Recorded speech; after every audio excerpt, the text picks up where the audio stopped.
बहुत बढ़िया सी चर्चा भजन लेके आए लोग। उनका अच्छा लगे तो प्लीज वीडियो को लाइक कर दें, चैनल के सब्सक्राइब कर दें और चलिए भजन सुनिए। बहुत प्यारा सा भजन बा।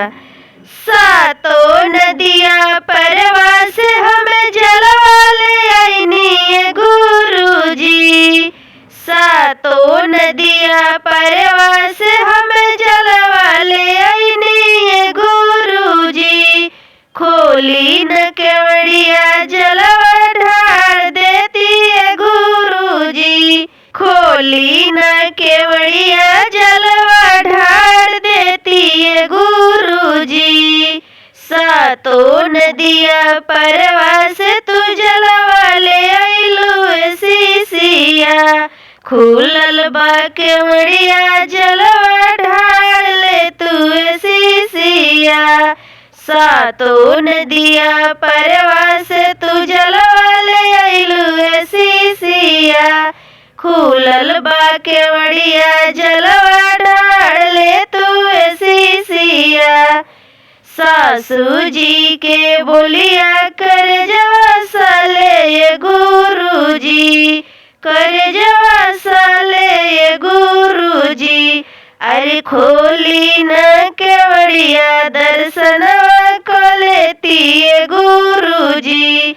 अरे खोली न केवड़िया दर्शनवा को लेती गुरुजी। सासू जी के बलिया चरवा रखी है सीसिया।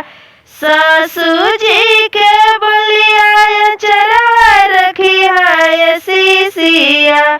पिन्हले बाड़ू कंगनवा धरमवा रखी है सीसिया।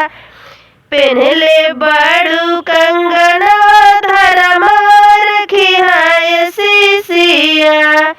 सातों नदिया परवा से पचमेवा ले आईनी गुरुजी।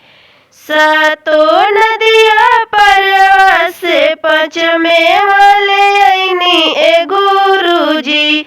पचमेवा ले आईनी गुरुजी। अरे खोली न केवड़िया भोगवा लगाई लेती गुरुजी। अरे खोली न केवड़िया भोगवा लगाई लेती गुरुजी।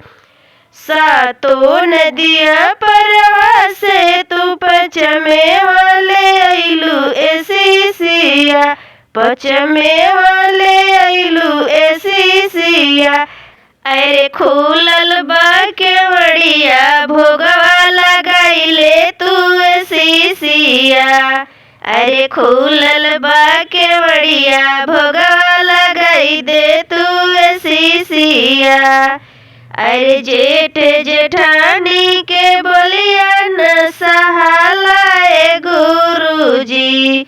अरे जेठ जेठानी के बोलिया न सहाला गुरुजी। खोली न केवड़िया जलवा ढार लेती गुरुजी। खोली न केवड़िया जलवा ढार लेती गुरुजी। जेठ जेठानी के बलिया चरवा रखी है सीसिया। अचरवा रखी है सीसिया। पिन्हले बाड़ू कंगनवा धरमवा रखी है सीसिया। पिन्हले बाड़ू कंगनवा धरमवा रखी है सीसिया।